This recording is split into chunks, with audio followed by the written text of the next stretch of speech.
Ladies and gentlemen, members of the media, welcome.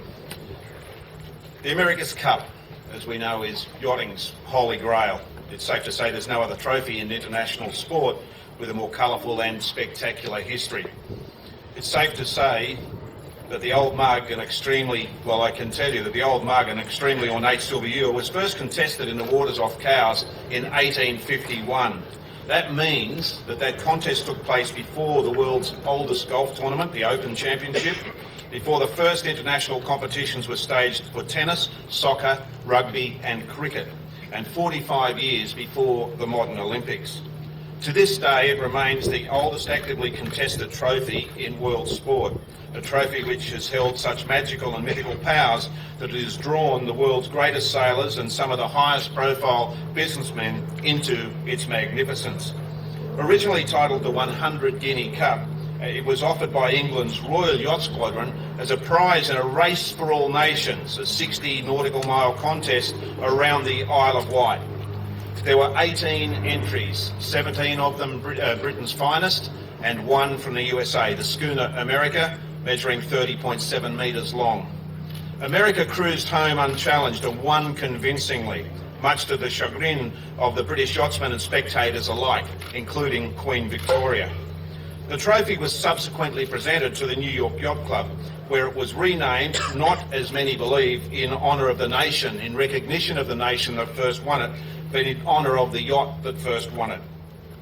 Over the ensuing 113 years, the Americans successfully defended the Cup, often in highly controversial circumstances.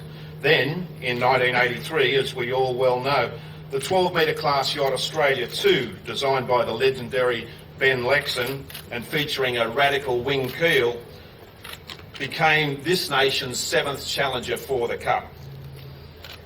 The odds were grossly stacked against the yacht from the outset, but never more so than when we were 3-1 down in a best-of-7 series staged off Newport, Rhode Island.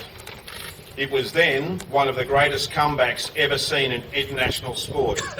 But Tom and the boys, we know, spoiled it a little bit last year when they did such a great job with Oracle.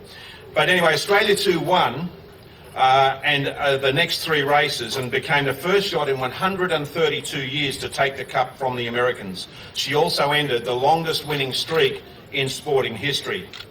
This remarkable victory showed the world that through ingenuity and great skill, the might of America could be beaten, and as a consequence, the America's Cup became a truly international competition. Today, there is a firm belief that what we are witnessing here is the start of another magnificent Australian challenge that will regain the America's Cup for Australia. Now, just to give you a rundown of what will be happening here, Sandy Oatley will be speaking shortly, then Iain Murray will be speaking to announce the skipper of the yacht, and then we'll have a question and answer situation for the media. After that, Val Oatley will be christening this yacht, and then this boat and Oracle, which is on a mooring out there, will be sailing on Sydney Harbour. So I'd like now to call on Sandy Oatley, the chairman of Hamilton Island Enterprises, and Robert Oatley Vineyards to come and say a few words. What do you want to say? Hello? Is that working? Good. Yeah, there you go. Welcome everyone on behalf of the Hamilton Island Yacht Club, and it's a great day here today. It's a great milestone, I think, for Australian yachting, and to be here today to launch this boat and to launch Team Australia. It's something that 30 years ago when Australia won the America's Cup, and we're now here at the forefront to try to re-win the Cup back for Australia. We have a great team of young sailors in Australia, and we'll be bringing those in. We'll be talking about those very shortly. But the boat will be launched today. It'll be sailing on Sydney Harbour, and I'm encouraging everyone through Australia to get behind this boat and this team, Team Australia. I think it's something that's been a long time coming, and last year last America's Cup, the 34th America's Cup, when we saw all these Australian sailors sailing on other teams, it sort of woke us up and said, well, why can't Australia do something like this?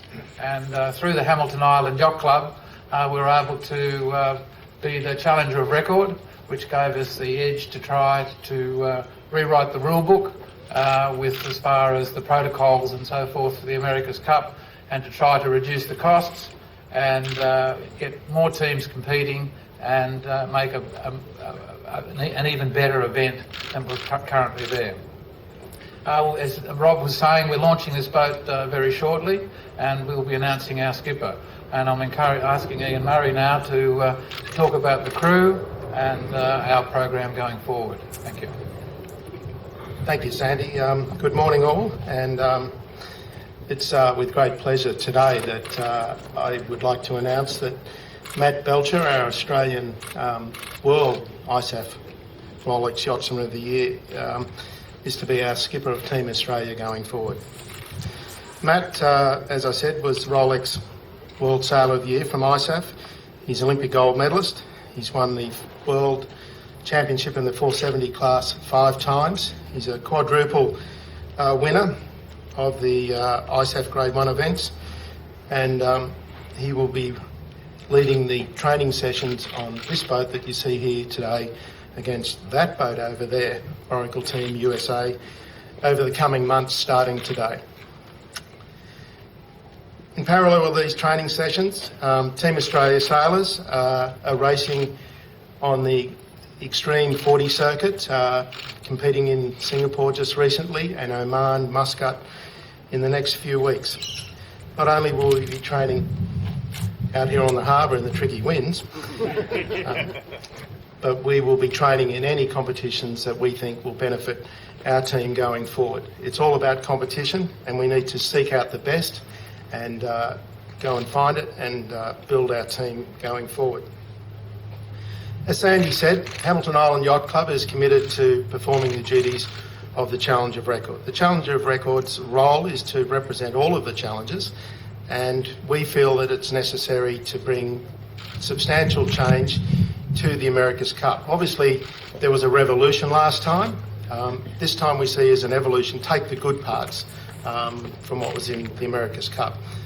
Things that we see as necessary is to bring in more teams. To bring in more teams, cost is a big prohibition to those teams, and we're working very hard to try to make reductions in the order of 40% going forward. We have worked hard to come up with a new class of boat, which we think will be a 62-foot boat, and there will be a lot of one design components in that boat. So that's work in progress, and hopefully there'll be more news on that in the short term. As a country, Australia has proven itself in ocean racing, all sorts of one design racing with great skill over the last decades. In particular, our Australian Olympic team, top scoring of all the countries in the recent Olympic Games, really showcased the young talent that we've seen. That talent has been taken up by many of the America's Cup teams, and behind that group of talent is a lot more talent. We're working with the young and experienced to see in our sailing team here that we have today to mould a team that we think is capable of winning many races going forward and putting up a truly competitive team in America's Cup 35.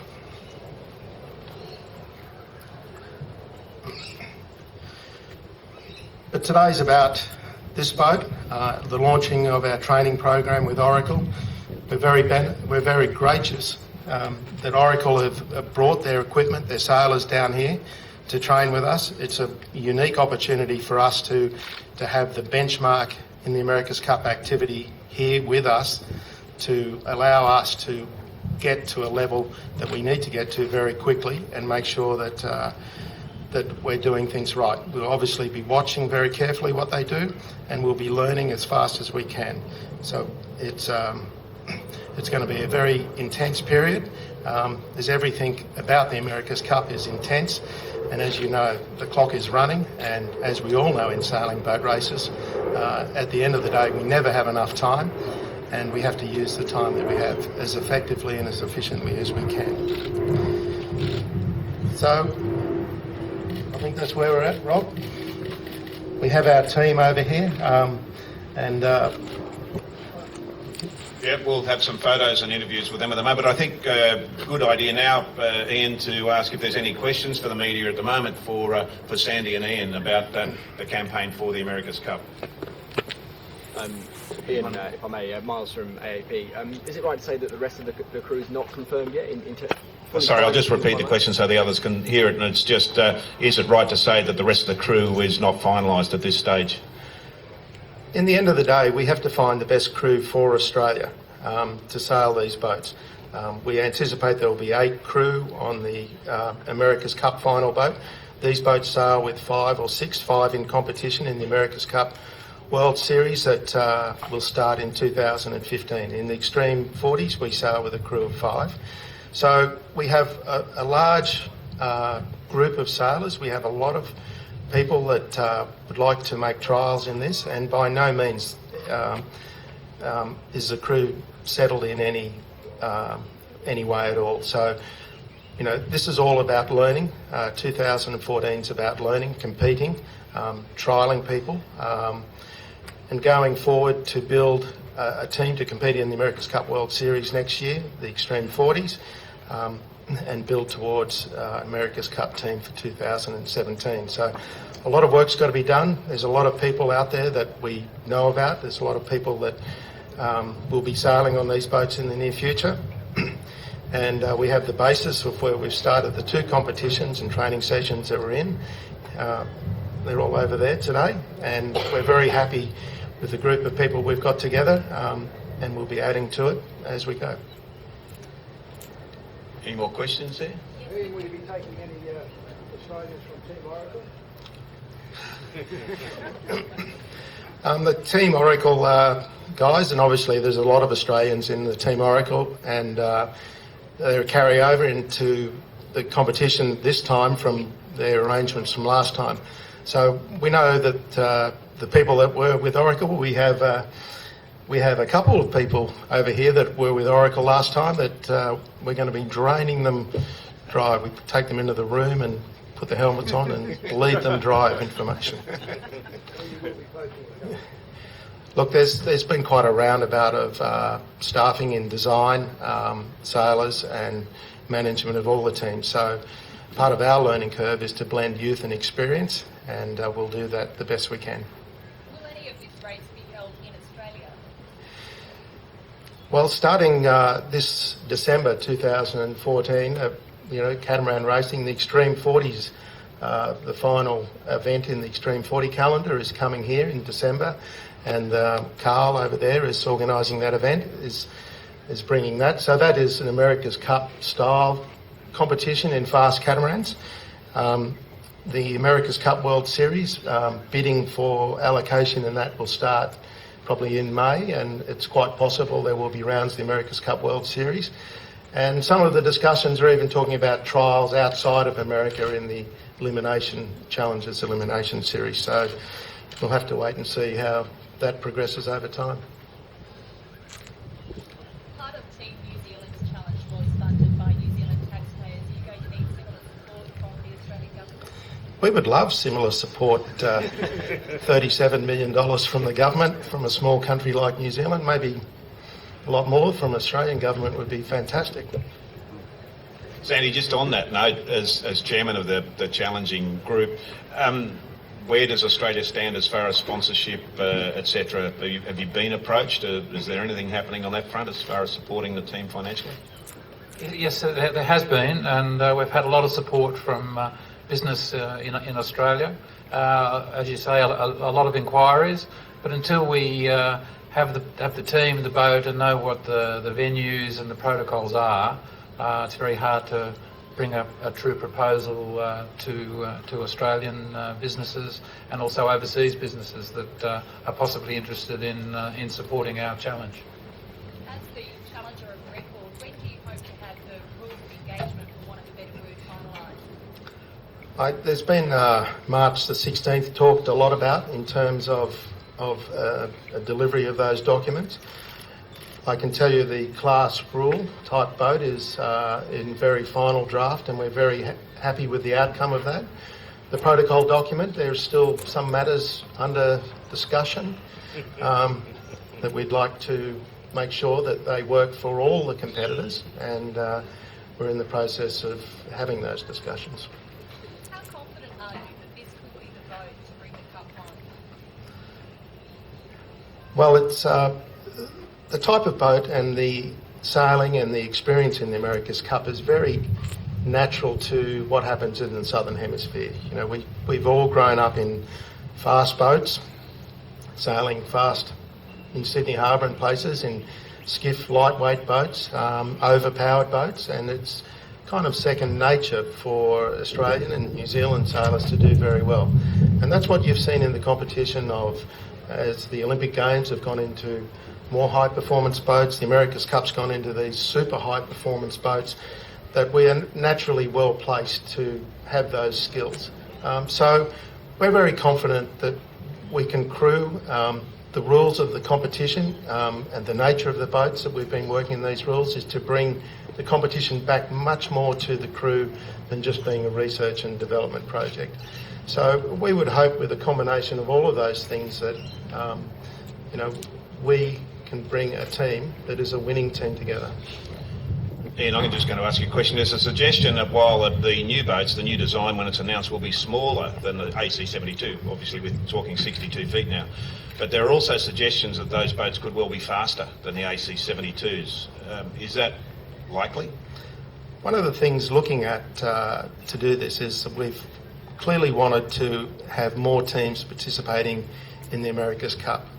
That comes with a reduction in costs, but something that's been very close to my heart is the safety of the crews with these boats as well. So America's Cup 34 last time in San Francisco was the revolution. This time it's the evolution, and as we take the good parts and try to make the parts that weren't so good better, we think that these boats, first generation of foiling boats, certainly it is quite possible in a smaller boat, a lighter boat, a more efficient boat, that the speeds will be better, certainly downwind, and maybe almost as good upwind. Well done. That's good luck if the bottle of champagne breaks on the first swing. Congratulations, Team Australia.